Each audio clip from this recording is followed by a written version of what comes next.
Hello மக்களே, எல்லாருக்கும் வணக்கம். எல்லாரும் எப்படி இருக்கீங்க? எல்லாருமே ரொம்ப சூப்பராக இருக்கீங்க அப்படின்னு நம்புகிறோம். ஆமாப்பா மஞ்சு, நாங்கள் எல்லாரும் சூப்பராக இருக்கோம். நீங்கள் எல்லாரும் எப்படி இருக்கீங்க அப்படின்னு கேட்குறீங்களா? நாங்களுமே நல்லா இருக்கோமுங்க. நம்மளுடைய பிங்கி பாப்பா வந்துட்டு ஒரு 2 மணி நாள் லீவு அப்படின்ட்டு வந்திருக்காங்க. நாங்களும் ஒரு நாள் எக்ஸ்ட்ரா போட்டுக்கிடுவோம் அப்படின்னு சொல்லி இங்கேயே தங்க வச்சுருக்கோமுங்க.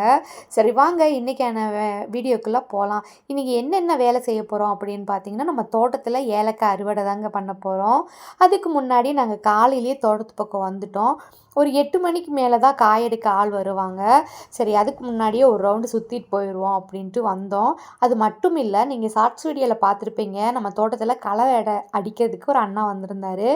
அவருக்கும் ஒரு சில வேலைகள் எல்லாம் சொல்ல வேண்டியது இருந்துச்சு, அவருக்கும் சொல்லியாச்சு.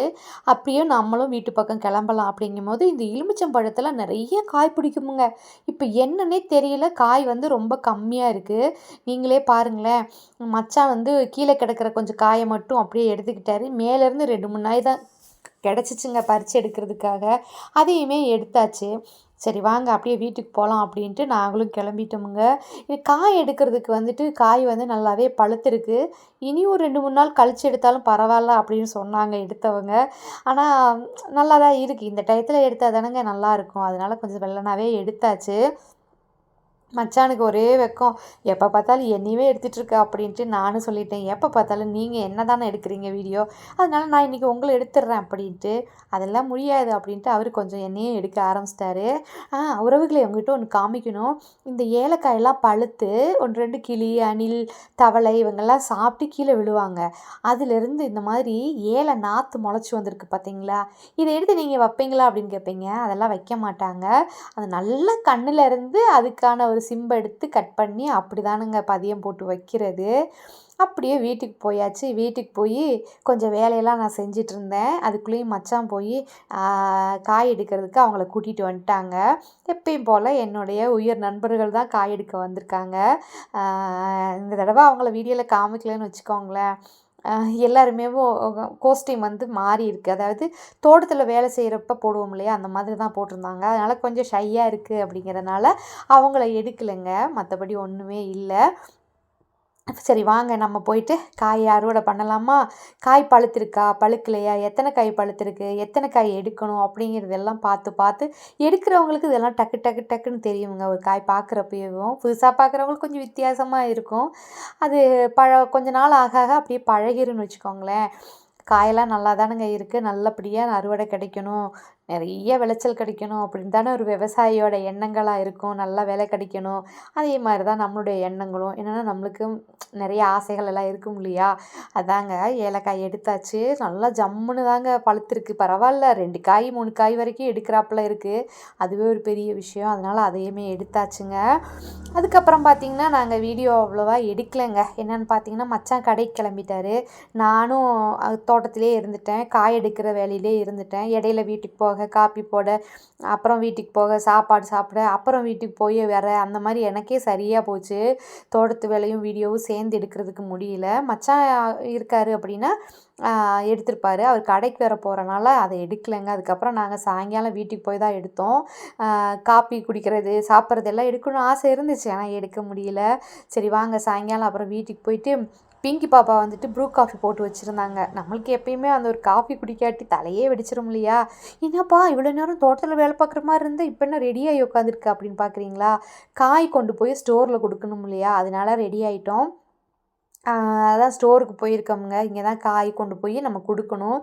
நம்மளை மாதிரியே நிறைய பேர் வந்து ஏலக்காய் அறுவடை பண்ணி அவங்கவுங்களோட பேர் எழுதி இந்த சாக்கில் ஒட்ட வச்சு இந்த மாதிரி வச்சுருப்பாங்க. அதை வந்து கரெக்டாக அந்த மிஷினில் போட்டு வாஷ் பண்ணி இந்த மாதிரி ரூமாக கட்டியிருக்காங்க இல்லையா? அது வந்து காய வைக்கிற இடம். அதில் ஒருத்தவங்க பேர் எழுதி வலை மாதிரி இருக்கும், அந்த வலையில் போட்டு அப்படியே காய போட்டுருவாங்க. அதை வந்து நல்லா காஞ்சதுக்கப்புறம் சரக்காக்கி அதுக்கப்புறம் நம்ம கையில் கொடுப்பாங்க. அதை வந்து பதப்படுத்துறது இருக்கு இல்லையா, அந்த மாதிரி.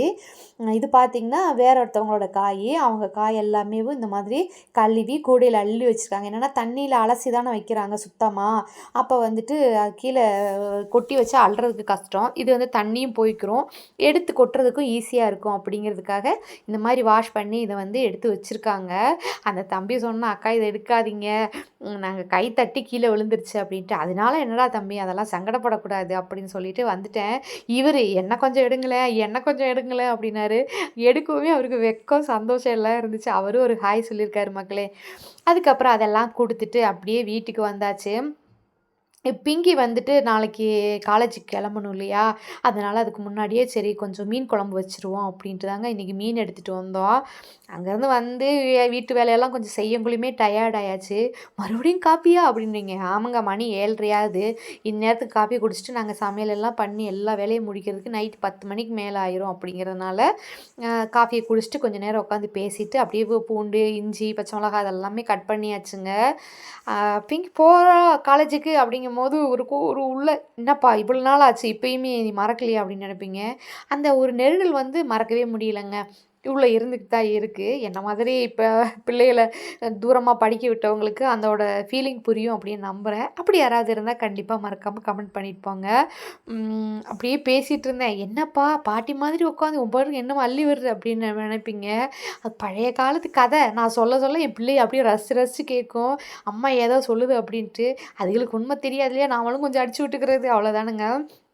சரி வாங்க நம்ம வேலைக்கு நம்ம கிடந்துருவோம். நான் வந்து மீன் வாங்கிட்டு வந்தேங்க. மீன் வந்து தலைப்பகுதி வந்து நான் எப்பயுமே குழம்பு வச்சது கிடையாது. என் ஃப்ரெண்டுகிட்ட கேட்டேன், இந்த மாதிரி தலைப்பகுதி குழம்பு வச்சுக்கலாமா அப்படின்னதுக்கு, வச்சுக்கலாம் நல்லாயிருக்கும் அப்படின்னாங்க. இங்கே பார்த்தீங்களா 2 மீன் வாங்கினோம். அப்போ வந்து ஒரு 1.5 கிலோ இருந்துச்சு. அதுக்கு வந்துட்டு அந்த தலைப்பகுதி, வால் பகுதியெல்லாம் தனியாக கட் பண்ணிவிட்டு நல்லா இருக்கும் பார்த்தீங்களா தசைப்பகுதி, அதை வந்து ஃப்ரை பண்ணிக்கலாம் அப்படின்ட்டு அதை பிள்ளைகளுக்கு வறுத்து கொடுத்தா கொஞ்சம் விரும்பி சாப்பிடுவாங்க அப்படிங்கிறதுக்காக அதை வறுக்கிறதுக்கு வச்சுக்கிட்டேனுங்க. எப்பயும் போல தான் கேரளா ஸ்டைல் மீன் குழம்பு தான் வச்சேங்க. அது சிம்பிளாக தான் இருக்கும். எப்போ பார்த்தாலும் ரெசிபி சொல்லிக்கிட்டு அப்படின்ட்டு இந்த தடவை சொல்ல வேண்டாம்னு நினச்சேன். இருந்தாலும் புதுசாக பார்க்குற நிறைய உறவுகள் இருப்பீங்க, உங்களுக்காக சரி இருக்கட்டும் அப்படின்ட்டு எப்பயும் போல் கொஞ்சம் போல் வெந்தயம், கடுகு, உளுந்தம் பருப்பு தாளிச்சிட்டு இஞ்சி, பூண்டு, பச்சை மிளகாய் இதெல்லாமே போட்டு ஒரு வதக்கி அதில் மஞ்சத்தூள், மிளகாய்த்தூள் இது 2யுமே கொஞ்சம் தேவையான அளவு போட்டுக்கோங்க. கொடம்புளி, உப்பு இது எல்லாமே சேர்த்து இந்த தண்ணி வந்து மிக்ஸ் பண்ணி நம்மளுக்கு எவ்வளோ குழம்பு வேணுமோ அதுக்கு தகுந்த மாதிரி கரைச்சி வச்சுக்கிட்டு, கொடம்புளி வந்து கரைச்சி போடணுமான்னு கேட்பீங்க. இல்லைங்க, கொடம்புளி முழுசாக தான் போடணும். அது கரையாது. ஆனால் புளிப்புத்தன்மை இறங்கிரும். இறங்குனதுக்கப்புறம் அந்த புளியை நம்ம மாற்றி வச்சுக்கலாம். உள்ளே வச்சுருந்தோம்னா ரொம்ப புளிப்பாயிரும். அவ்வளோதாங்க. உப்பு மட்டும் கரெக்டாக இருக்கான்னு பார்த்துட்டு தேவையான உப்பையும் போட்டுட்டு மூடி வச்சுருவோம். குழம்பு வந்து நல்லா கொதிச்சிரும். கொதிச்சதுக்கப்புறம் கொஞ்சம் மீன் நம்ம கழுவி வச்சுருக்கோம் இல்லையா, அதையும் போட்டு அது ஒரு 10 நிமிஷம் வச்சுட்டு எடுத்துட்டோம் அப்படின்னா மீன் குழம்பு செமையாக ரெடி ஆயிரும். மேலாக கொஞ்சம் போல் தேங்காய் எண்ணெய் ஊற்றினா இனிமே குழம்பு சூப்பராக இருக்குங்க. இங்கிட்டு மீன் குழம்பு, இங்கிட்டு மீன் வறுவல். என்னப்பா அப்படிம்பீங்க. நைட்டு இதை முடிச்சுட்டு தான் போய் ஒரு படம் பார்க்கணும் அப்படின்ட்டுருக்கேன். என்னென்னா நாங்கள் இத்தனை நாள் டிவி ரீசார்ஜ் பண்ணவே இல்லை. கேபிளெல்லாம் எடுக்கலைங்க. டிவி வந்து அப்பப்போ நம்மளுக்கு தேவையானப்போ ரீசார்ஜ் பண்ணிக்கிறது. பசங்களுக்கு எக்ஸாம் இருக்குது பையனுக்கு அப்படிங்கிறதுனால நான் டிவி ரீசார்ஜ் பண்ணலை. டிவி ரீசார்ஜ் பண்ணோன்னேவும் டிவி பார்க்கணுங்கிற ஆசை. எங்கள் மச்சான் உட்காந்து படம் பார்த்துட்ருக்காரு. நான் சொல்லிட்டேன், நான் சமையல் வேலையெல்லாம் முடிச்சுட்டு இப்போ வந்துடுவேன், டிவி எனக்கு தான் அப்படின்ட்டு. சரி அதுக்குள்ளேயும் நான் கொஞ்சம் பார்த்துக்குறோம் அப்படின்ட்டு அவங்களும் பார்த்துட்ருக்காங்க. உன்னுடைய மீன் குழம்பு வந்து சூப்பராக ரெடி ஆயிடுச்சுங்க. உரைக்க புளிக்க கமன்னு ரெடி ஆயிடுச்சு. மீன் வறுவலுமே ரெடி ஆயிடுச்சுங்க. நான் கம்மியான எண்ணெய் ஊற்றி தான் மீன் வறுவல் செய்வேன். அந்த மீன் வறுக்கும் போது கொஞ்சமெல்லாம் அரிசி போட்டு அதில் வறுத்துக்கிட்டால் அதில் அடியில் ஒட்டாமல் வரும் அப்படிங்கிறதுக்காக அதை மாதிரி பண்ணிக்கிறது. அதெல்லாம் ரெடி பண்ணிகிட்ருக்கும்போது எங்கள் அப்பா ஃபோன் பண்ணார். அவர்கிட்டையும் பேசிவிட்டு அப்படியே சாப்பிட்றதுக்கு வந்தாச்சுங்க. நைட்டு வந்துட்டு கிழங்கு அவிச்சதும் மீன் குழம்பும் மீன் வறுவலுங்க செம காம்பினேஷனாக இருக்கும். இங்கே எல்லாருமே விரும்பி சாப்பிடக்கூடிய ஒரு பொருள் தான் இந்த கப்பக்கிழங்கு, அதாவது குச்சிக்கிழங்கு. நாங்கள் வந்துட்டு இன்றைக்கி அதாங்க சாப்பிட்டுட்டு இருந்தோம். நாங்கள் எல்லாருமே குடும்பமாக உட்காந்து சாப்பிட்டு கொள்ள நாள் ஆச்சு. இப்படி உட்காந்து சாப்பிடும்போது ஒரு சந்தோஷம் தானாங்க. சாப்பிட்டாச்சு. சாப்பிட்டுட்டு பார்த்திங்கன்னா படம் பார்க்க ஆரம்பிச்சாச்சுங்க. இனி வந்துட்டு எங்களுக்கு மூவி டைம் ஒரு நைட்டு 12:30 வரைக்கும் பார்த்துட்டே இருந்தோம். நல்ல படம் தான் பார்த்துட்டு இருந்தோம்னு வச்சுக்கோங்களேன். பிடிச்சிருந்துச்சு. என்னங்க மக்களே, இன்றைக்கி நம்மளுடைய வீடியோஸ்லாம் உங்களுக்கு பிடிச்சிருக்கு அப்படின்னு நம்புகிறேன். மீண்டும் ஒரு வீடியோவில் சந்திக்கலாமா? எல்லா உறவுகளுக்கும் நன்றி, வணக்கம். பாய் உறவுகளே.